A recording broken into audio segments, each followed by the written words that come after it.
Assalamualaikum warahmatullahi wabarakatuh. Welcome to second week of Academic English. Selamat datang di pertemuan kedua dari Academic English. Untuk hari ini topiknya adalah understanding information. Gimana sih cara kita memahami informasi yang ada dalam sebuah teks atau audio? Bagaimana menggunakan flowcharts dan juga beragam note-taking style? Sedikit mengenai grammar dan bagaimana merangkum sebuah informasi. So first of all, understanding information ada dua tipe teks. Yang pertama adalah spoken text and written text. Teks atau informasi yang disampaikan secara oral atau informasi yang disampaikan dalam tulisan. Nah, mari kita lihat ini ada satu case. Lihat cover buku ini dan kira-kira dari cover atau gambar cover buku ini, mari kita coba jawab pertanyaan apakah dia true or false. Now, first of all, the textbook is about physical education. True or false? And then the textbook is only about swimming. And then the textbook is for 16-year-old students. Nah, mari kita cek. Di sini yang ada tertera hanya cover buku. Nah, this textbook is about physical education. Di sini adalah true atau benar. Karena kita bisa lihat di judulnya ada PE atau physical education. The textbook is only about swimming. Artinya buku ini hanya membahas mengenai berenang. Di mana ini adalah false atau tidak benar karena buku ini membahas physical education umum, jadi tidak spesifik hanya pada berenang. Kemudian, the textbook is for 16-year-old students. Yes, ini juga false karena ini physical education to 16. Jadi, physical education atau olahraga hingga usia 16 tahun. So, it's not only for 16-year-old students. Ini juga kita coba latihan untuk understanding information. Silakan dibaca teksnya baik-baik.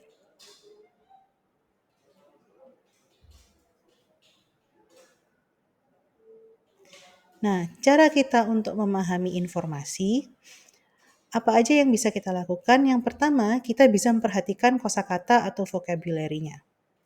Kita coba identifikasi, kita coba kenali kosakata-kosakata ini. Nah, akan ada banyak kosakata yang mungkin kita kurang familiar karena kita kurang familiar dengan ruang lingkupnya atau area pembelajarannya. Kalau kita sebagai mahasiswa komunikasi, maka kita akan sangat familiar dengan jargon-jargon komunikasi, tapi mungkin kurang untuk jargon-jargon olahraga, fisika, dan sebagainya.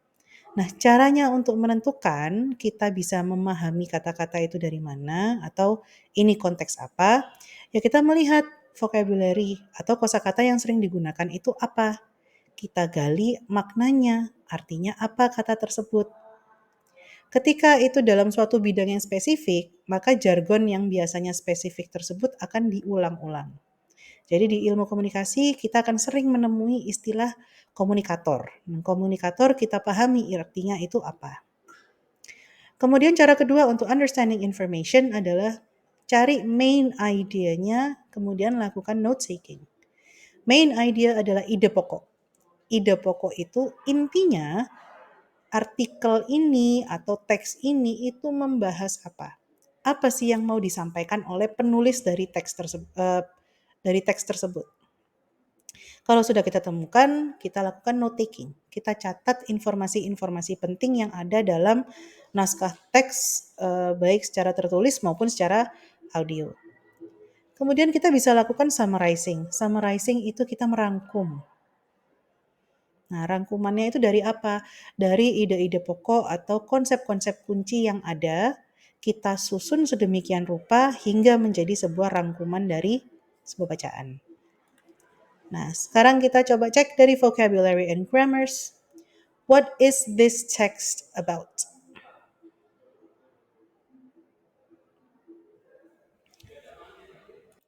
Biasanya kalau dalam soal-soal ujian akademis, bentuk-bentuk pertanyaannya akan dalam 3 bentuk.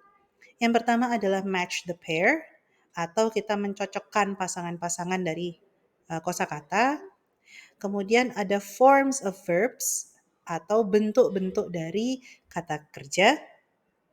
Yang terakhir adalah completing the sentence, atau kita melengkapi sebuah kalimat yang mungkin ada beberapa kata-kata dihilangkan.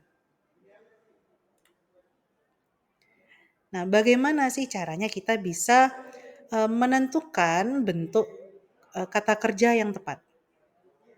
First of all, dalam kalian membaca, menganalisa teks, baik itu secara tertulis ataupun secara verbal atau oral, yang harus kalian cari pertama itu adalah kata kerjanya, verbs. Kalau dalam teks ini akan lebih mudah, jadi kalian silahkan lihat teksnya, kemudian kalian cek ini kata kerjanya apa, bentuk apa juga kata kerjanya. Kalian bisa ketika kalian memiliki teks, kalian bisa menuliskan ulang informasi yang habis kalian baca. Ini adalah salah satu cara juga untuk kalian belajar.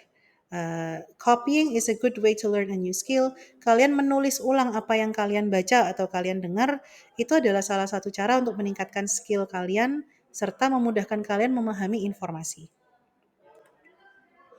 Completing the sentence. Nah, kalau ada soal yang arahnya adalah melengkapi sebuah kalimat, maka jawabannya bisa bentuknya kata kerja, kata benda, kata sifat, dan sebaiknya. Nah, complete the sentence in the verbs in the bracket in the correct form. Mari kita coba mengerjakan contoh soal di sini. Watching my teacher, the best way for me to learn.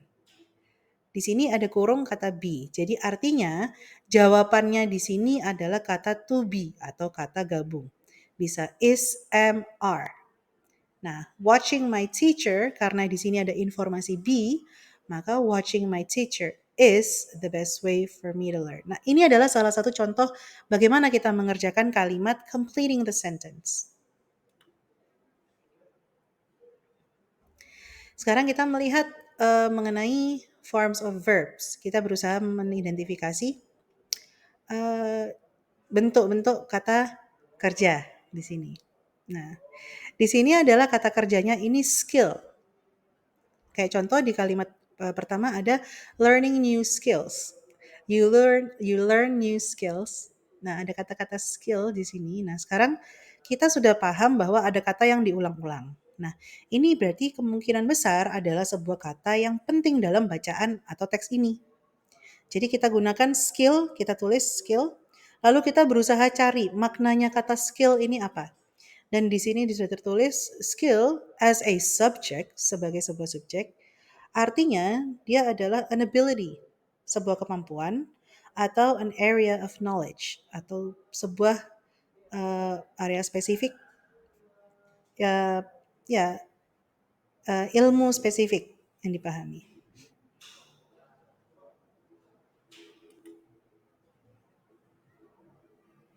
So, this is an example of a text, written text. Ini adalah contoh dari teks tertulis. Nah, kalau misalkan kita baca teks ini, coba kalian pelajari, kalian baca, lalu tuliskan menurut kalian kata kunci dari teks ini itu apa saja? Dan kira-kira artinya apa? Nah, ini adalah cara kita untuk belajar memahami sebuah bacaan.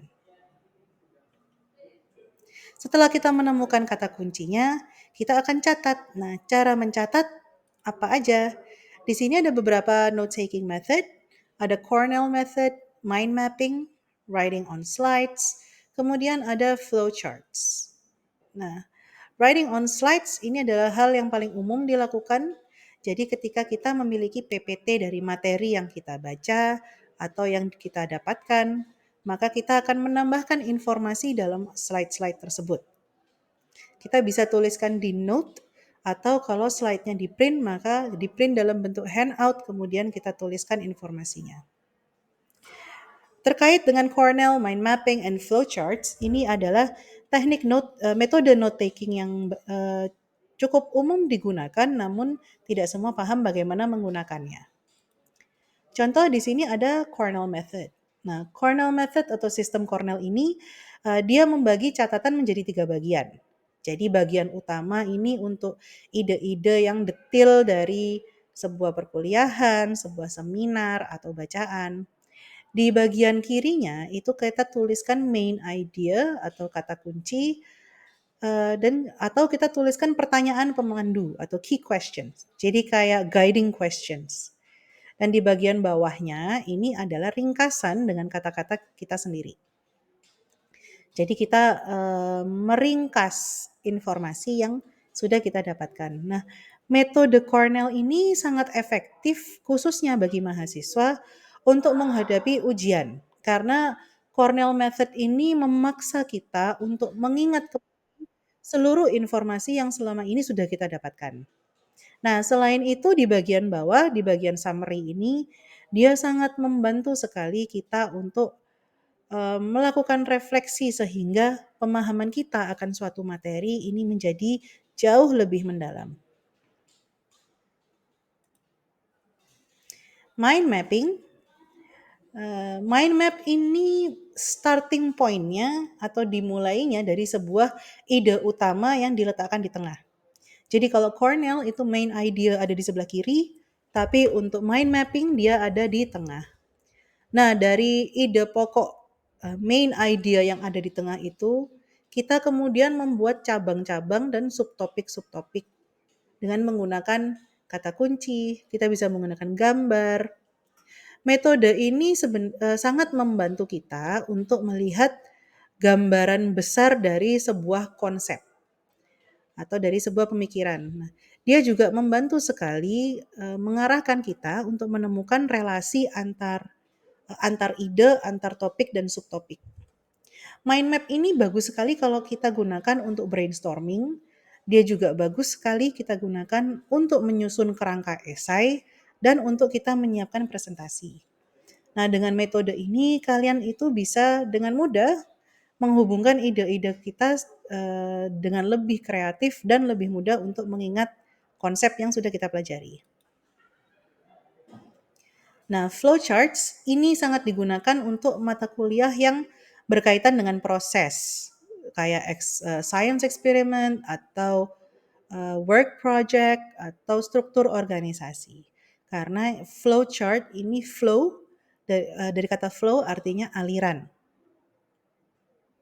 Nah, flowchart ini berusaha membantu kita memahami urutan dengan lebih jelas.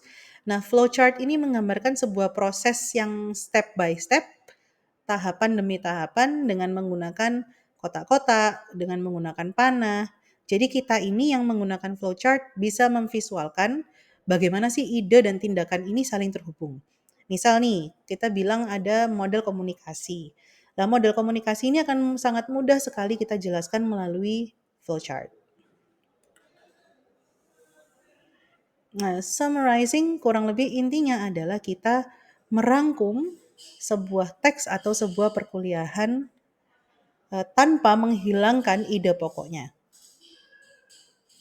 Jadi dari 2 teks yang tadi sudah kita gunakan di awal, kita sekarang sudah bisa merangkum kira-kira apa sih ide pokok dari kedua bacaan ini.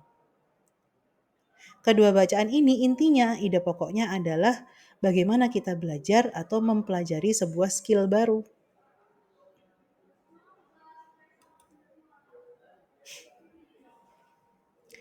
Nah, sekarang yang akan saya minta kalian lakukan adalah terkait dengan tugas. Tugas ini akan masuk ke dalam nilai tugas 1 kalian dan ini akan dilakukan dilakukan minggu depan. So the assignment is you make a group of 3 or 4 people. Kalian buat kelompok 3 sampai 4 orang. Kemudian kalian memilih audio atau video yang sudah disediakan di Elitab. Silakan pilih di antara link-link tersebut. Lalu kalian ciptakan sebuah ringkasan tertulis sebanyak 300 kata mengenai istilah-istilah komunikasi yang digunakan dalam audio tersebut. Dari ringkasan itu, kalian harus menyusun sebuah presentasi yang akan kalian presentasikan minggu depan. Masing-masing kelompok akan memiliki waktu 5 menit untuk presentasi dan pekerjaan kalian harus kalian submit, PPT-nya harus disubmit, kemudian, resume-nya dalam bentuk PDF juga kalian submit di ELITAK minggu depan. Jadi ingat untuk tugas ini presentasi dilakukan minggu depan, dikerjakannya start minggu ini. So thank you very much for your attention. Terima kasih atas waktu dan perhatiannya. Kita bertemu minggu depan.